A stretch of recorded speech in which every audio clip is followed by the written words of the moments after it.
Welcome back to Tanya's Unplugged Life. It's been a minute since I have posted a video here, and I know a lot of you are probably wondering, where did they go? What happened?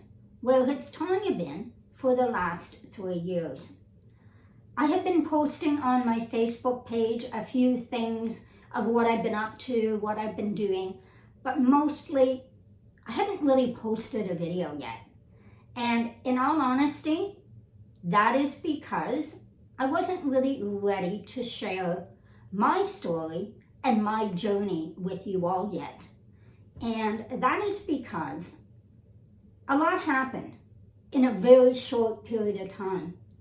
And I felt I needed to keep that private for my family, for myself, and not to hide anything from you, but I needed to grieve in a way that when I was ready to share to my YouTube community, that I would be able to do so and speak of the journey I had been on without being too emotional. And I feel now I'm ready to come to you and explain what I've been up to for the past 3 years and what's happened. Why have we not been sharing online? And I'm going to get into that right now. I am going to be reading a little bit from my laptop so that I don't miss anything. So if you see me looking down, you will know what I'm doing. It has been 3 years since I chose to leave the place I called home for 2.5 years. It was a very sad decision for me. It was not an easy decision, but it's a decision I had to make. And I have not shared my story, as I said earlier, yet, because I just wasn't ready. And I wanted to protect what was going on in my family and in my life. I had received a call. My brother was not well. And we found out through testing that my brother had cancer, stage 4.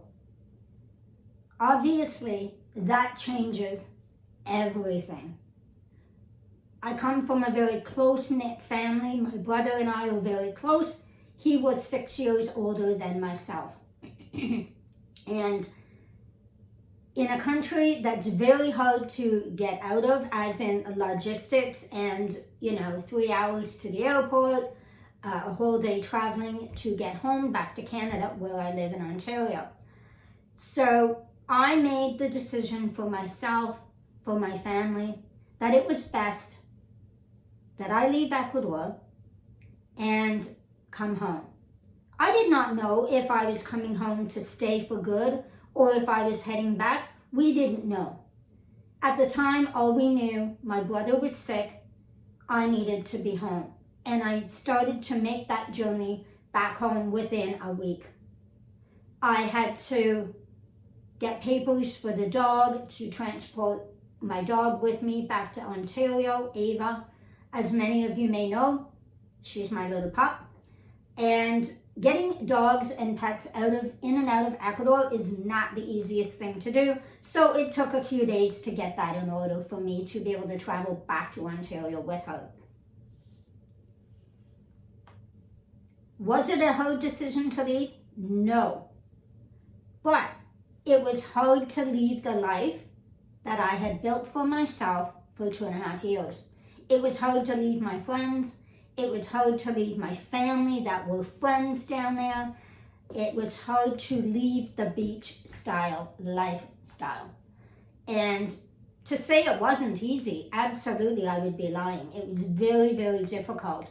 Driving away from Olan, the last day I was in Olan, not knowing when I would return, if I would return, what life looked like going forward, that was hard. I think I cried probably for the first hour of the 2-hour ride into Guayaquil. And it was because it was leaving a life behind I did not know if I would return back to at that time. And I just remember driving, knowing that I'm going to miss this life. You know, I did Reiki. I was doing yoga on the beach. I'm a certified yoga instructor. I'm a Reiki master. I was doing all of these things in Ecuador. I was building a life to be prepared to live in Olan going forward. But as I said, finding out that my brother was sick and I myself needed to get home and my family needed me home, that was number one. That was not a choice I was even thinking about not making, because to me, family is everything. I packed up and I moved on with my dog. After arriving into Toronto Airport after 2 very long, stressful days, 2 flights, and when those doors opened and I saw my brother, a little backpedal here. He was very sick at the time. He was not well. He was determined that he was going to come and pick me up from the airport. He said, yep, I'm going to be there. I will be there. Knowing how sick he was, but not really knowing how sick he was, because obviously I'm in Ecuador. I'm only getting things over the phone.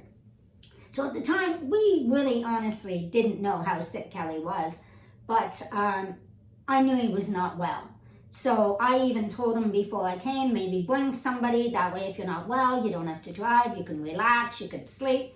Nope, he was determined to come by himself and pick up his sister from the airport.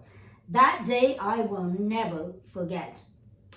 So I knew that this was a decision I needed to make.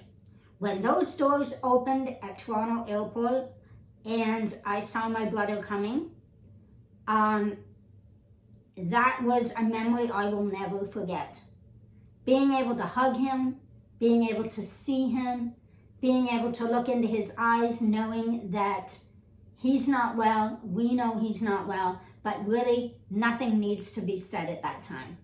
It was just a matter of, I'm home, I'm in the same country and continent as you are. And that to me is something I will always take with me until the end of my time, actually.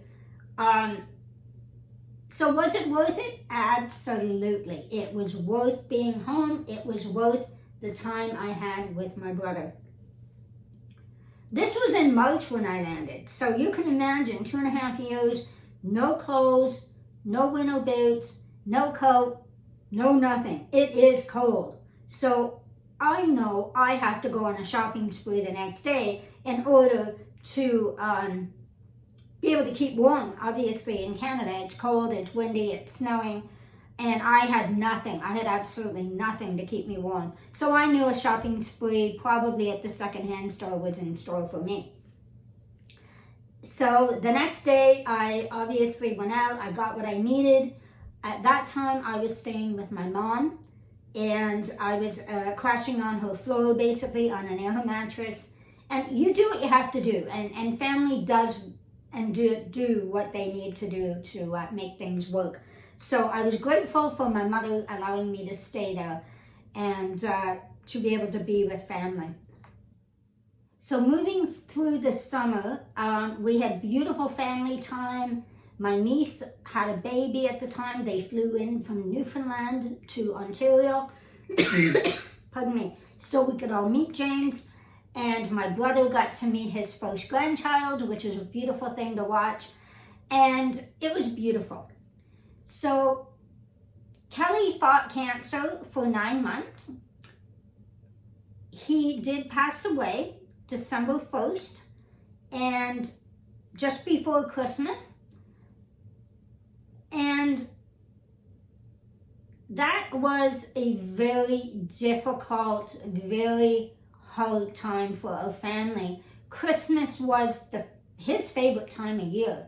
So we found it very difficult that he had passed away at the beginning of December. I'm not going to get into too much about that, as it is a family privacy thing, and just know, as we all know, we've all lost somebody to cancer. So I don't need to get into that. But moving forward, I had somebody reach out to me that I had dated back in high school, and we lived together. This is going back, I would be 17 at the time, turning 18. So we're going back 35 plus years ago. He reached out to me to give his condolences on the loss of my brother, knowing that he knew my brother as well as I did. We had dated for 4 or 5 years, and we lived together. Our separation back then was not a bad one by all means. I think we were just young and not knowing really where life was going to take us at the time. And we had separated back then. So moving 35 years later, we are now, 3 years later, we are dating, we are living together, and it is such a amazing love story, honestly, that somebody can come back into your life in a very sad time, but something beautiful has come out of that. Years ago, like I say, 35, 40 years ago, he was a private pilot, and his dream was to always own an airplane. And 30, 40 years later, he now has an airplane. And if you're over on my Facebook page, you may have known that we have traveled to many places. We have taken the plane to Florida many times, down through the US. We have gone to Bahamas now twice. These videos have not been uploaded because, honestly, I haven't had the opportunity, because not only are we enjoying each other's company, we're a new relationship in 3 years almost. It'll be 3 years in December that we've been back together after nearly 40 years. But I hadn't shared my story here. I have shared my story a little bit over on Facebook, but here on YouTube I have not shared that. So I didn't feel it was right to just start uploading all this new content when you didn't even know really what has happened. So going forward, what is this channel going to be about? Yes, it is going to be about travel, life, wellness. It is going to be a new chapter, a new Tanya's Unplugged life. And I want to be able to bring to you this new life of mine. I will be introducing you to Stephen. I will be introducing you to the plane. I will be able to show you what my life is like now. As well, I own a very successful cleaning business. You know, that is something I'm going to talk about right now. After living in Ecuador and coming back home, not really knowing what I was going to do, and yes, you can do yoga, Reiki, all of that. It's still relevant here in Ontario, but not as relevant there. I needed to rebuild my life. And how was I going to rebuild my life? Well, I have been cleaning homes for over 25 years, and I'm also a personal support worker. And I thought, let's combine the two. And one house clean led to another house cleaning to another, and word got out. And now I run a very successful house cleaning business in the Durham region. We have won 3 awards. We have won for Best Cleaning Company in Durham region, for Best Customer Service Award, and we have won for the Best Cleaning Company in Durham region. And I'm proud to say that. I'm proud to say I have been able to achieve that in such a short period of time. And so I've been a little busy, and my focus has been building the business, not YouTube. So going forward, YouTube is back on. I don't really know, honestly, how many videos are going to come out. Will it be weekly? Will it be bi-weekly? Will it be monthly? I don't really know. When I have the time, I will upload. Going forward to any of our vacations, I will start uploading them. And we do take weekend trips, little trips around I will be sharing those as well. So going forward, this YouTube channel will be about travel, wellness, as I just said in a couple of minutes ago. So welcome back. I'm excited. I'm happy that I can finally share my journey of the past 3 years. I do apologize to my followers that I have not really come out and stated what has really been going on. But as I say, I want to thank you. If you like this video or you want to watch more of this content in regards to flying a private plane around Canada and the US and into Bahamas and, other islands close by, please hit the like, hit the subscribe, and I wish you a beautiful life. And I am happy, I am healthy, I am in a blooming, beautiful relationship now. So I want to take you along on my new chapter and new life. Thank you, and I hope to see you in the next video.